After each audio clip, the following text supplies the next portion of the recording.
ثانك يو. دريفن كافيه يخص البورشات. إذا أنت من عشاق البورش هذا المكان لك، ولكن اليوم كانت عندنا مقابلة مع شخص يعطينا علوم البورش كلها.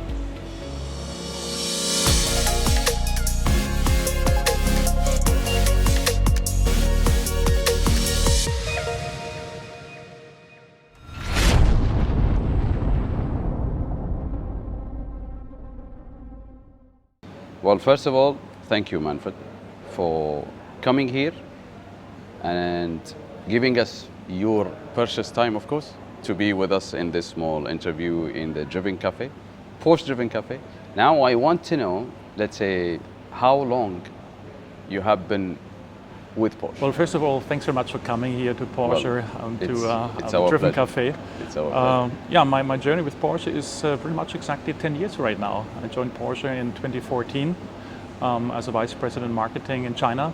Nice. And then after 5 years in China, a time I really enjoyed, I was called to come here to the UAE and become the CEO of Porsche Middle East and Africa. Which Porsche is your favorite Porsche? Now there's too many Porsches. Yeah, that's correct. And you know what? I'm laughing because I get that question asked so many times. Yeah, of course. And it depends always on your circumstances, on your personal circumstance. If you have a family, or if you're single, or just young couples. I think first of all, Porsche only has sports cars. We have two-door sports cars and we have four-door sports cars. Nice. So then it depends really what you need. I personally drive a 911, which I enjoy very much. But just coming back a few weeks from Singapore, where we introduced the new Macan electric, Macan BEV. So there is after segment of people shift to electric cars. Now we know that most of the cars are going electric. Do you think that's the future? So electric is the future, full stop. Last year in our region, Porsche Middle East and Africa, we sold 10% of our cars were Taycan fully electric. So that's a strong statement for a region where we have barely any subsidies for electric cars. And where oil is cheap. Compare this to Europe, where a lot of countries give subsidies and oil and gas is much more expensive. So 10% is strong. And this will continue, of course. We have only the Taycan right now. Now, when the Macan BEV is coming, this is, of course, going to change a lot because the Macan accounts for much more volume in our portfolio. So the share of electric cars will grow. Now, how fast will it grow? And that's the big question. And Porsche, we are saying like in 2030, 80% of our fleet will be fully electric. But this will depend from country to country. Some countries are going to be quicker. Some countries are going to be a little bit slower. This depends very much on the charging infrastructure and also on the mindset of customers. And last but not least, how strong electrification is being supported by the governments. We will see a fully electric 911. Is that true?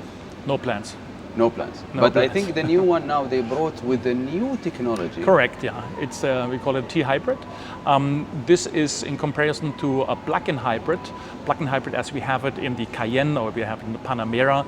The car cannot drive purely electric. It's really a hybrid that is helping the performance. So you get actually even more performance in low revs. And this actually contributes to a fantastic experience on the racetrack, but also with sporty driving. The numbers were crazy. Absolutely right. Yeah, I saw the numbers when they tested in Nürburgring. It's mind-blowing difference. Yeah. So that's the point. We always think when the new 911 comes out, this car, you can't make it any better. And then the next generation comes. So what is the best 911 is always the last 911. It's always the last. Yeah, that's very true. So, and Porsche recently launched the hybrid 911. So we will be seeing more of these cars in the future. Well, in hybrid we have actually already a long tradition because, as I just said, we have the Panamera hybrid, plug-in hybrid. We have the Cayenne plug-in hybrid. So hybrid, we follow like a three-pillar strategies. We have our combustion engines, we have combustions with hybrid technology, and then we have the pure electrification, pure electric cars, for example, Macan or the new Macan. So now there is a, we saw the 911 Dakar, of course. So now I want to know what's the story of the 911 Dakar.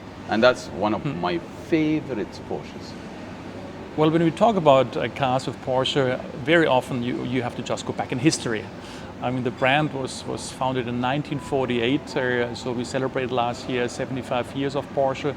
And of course, also the car comes back to history. You know that we were also racing the Rally Parita car with a version of a 911 at that time. And we said, okay, why not actually bringing this back, bringing this feeling back in a 911, in a modern 911, in a new interpretation. It was a limited edition which we sold. It was sold out fairly quickly, and it was a huge success. And actually people, and I think that's amazing to see here in the Middle East, they're not just driving through Dubai with this car. They are taking this car off-road. And I see all these videos, and I'm amazed, and I support this so much that this car is being taken off-road, because that's what it was made for. So again, I mean, I can only tell you I share this feeling. The 911 Dakar is just an outstanding model of the 911. Actually, it's one of the best cars came out so far, honestly speaking. So now the question is, you know, there is so many Chinese brands coming in the market. So do you think if this any threats to Porsche, let's say? Well, if you talk about competition, I think, again, look back the last 20, 30, 40 years, there has been always fierce competition in the automotive industry, and nothing has changed. Of course, what has changed is that now competition is coming more also from China, from many manufacturers. But there's one thing to say, I mean, Porsche always loves competition, takes it on. This brand was born on the racetrack. So I think we are always observing what's happening there, but you have to have your own strategy, your own plan. I think we have a very clear plan. We are launching so many new models this year. So we have also for the next years a lot in the pipeline. And if you look just back also at the success so far, just over the last 5 years, Porsche, Middle East and Africa, in this region, we grew by more than 40% in retail, which really makes us happy. And of course, we want to continue to stay on that path. So now we know Porsches everywhere, but how do you guys keep that up in the market? Well, what we say at Porsche is it's not what you buy, but it's what you buy into. Okay. Because you buy into a community of sports car lovers. And taking that into consideration, we said we have to do certain things which brings the community together. So we're sitting here in Driven Cafe by Porsche. So you will see here every day lots of Porsche customers, fans, enthusiasts. Yes. They drink a very good coffee roasted in the UAE, good food, and they have car talks. So just actually relax here. I have their home offices here. And one big thing which we started 3 years ago, are the Icons of Porsche. Icons of Porsche is about classic cars, arts and culture. We started 3 years ago with just 7,500 visitors in 2 days over the weekend. Then the following year, 15,000 visitors. Wow. Okay. And then just last year, we had 27,000 visitors just in 2 days. That's a crazy number. It is, and you know what? I mean, people came now from all over the region and all over the world. We had a lot of visitors from Europe who heard about it.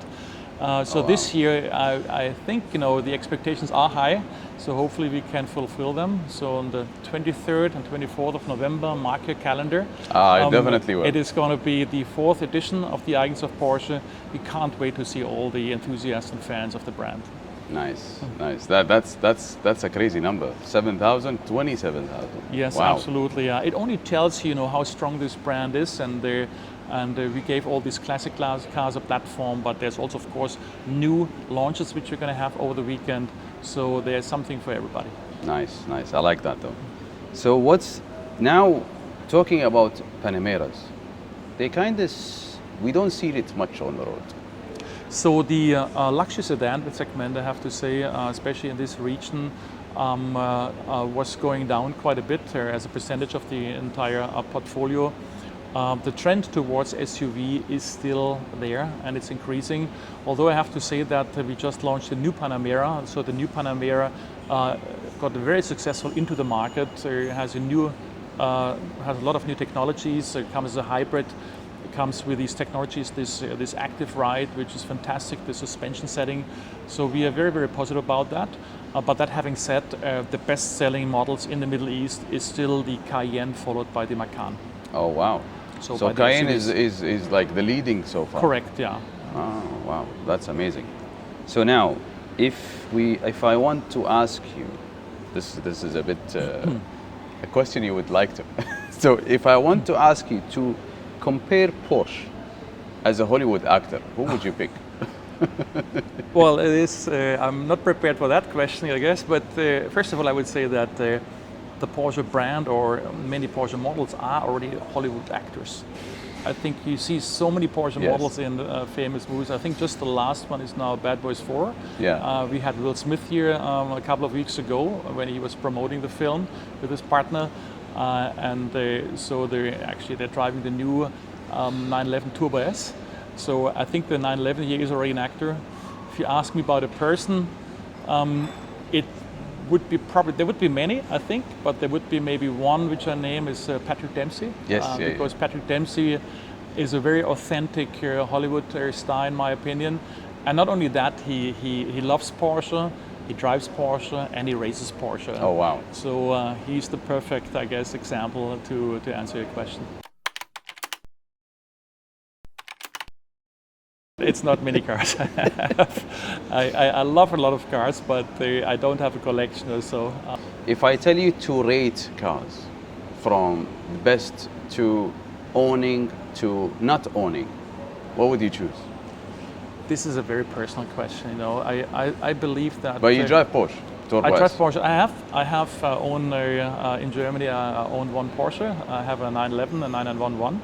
And I love this car, so when I'm in Germany I always try to drive it. But if it comes to what car is the best for, it's such a personal question. Many people also choose this because they have fond memories of certain models in their youth or some years ago, or some want to go for the latest technology. I think it's important that everybody actually choose the car you really feel good for and you love. And then that's the right choice for you.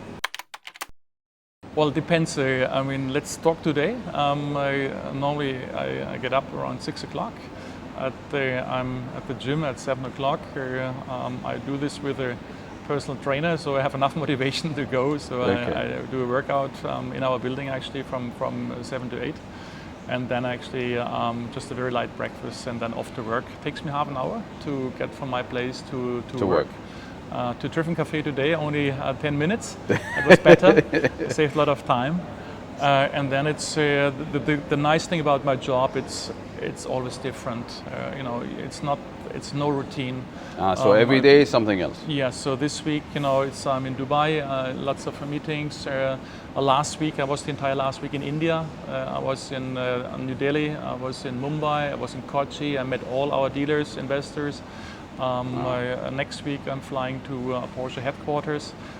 So I love that there's always something else going on, and this makes the job really so interesting. The thing why I do the gym in the morning is that I never know when the day ends, right? So otherwise you always would have an excuse not to do something for your health. So it depends. Sometimes if it's very late, then there is not so much going on anymore. Of course, towards the weekends, you like to meet friends in the city. When I have any time off, I'd like to explore. I cannot stay 2 weeks on a beach or so. So I rather actually, like last year, meet up with friends in Germany. Have some classic cars, nice. And then going from Stuttgart crossing the Alps on some nice winding roads. Last year we were going to Modena, where also some famous car companies are coming from, as you know. And then on the way back, a different route to Switzerland. So these are things I can really enjoy and can relax during the days. We really thank you, by the way, for thank you for coming, for being with us, and it's our pleasure to know the CEO of Porsche sitting here in a coffee shop. No worries. And I'm sure you're going to be leaving in the 911 Turbo S. Yeah, well, I really want to first of all, thank you for coming. Thank you for coming here to the Driven Cafe by Porsche. And I really hope to see you at the Icons of Porsche here in Dubai. I promise you I will be there. I promise you I will be there. Thank you. Pleasure. Thank you. Pleasure. Thank you, Shukran. sir. Thank you.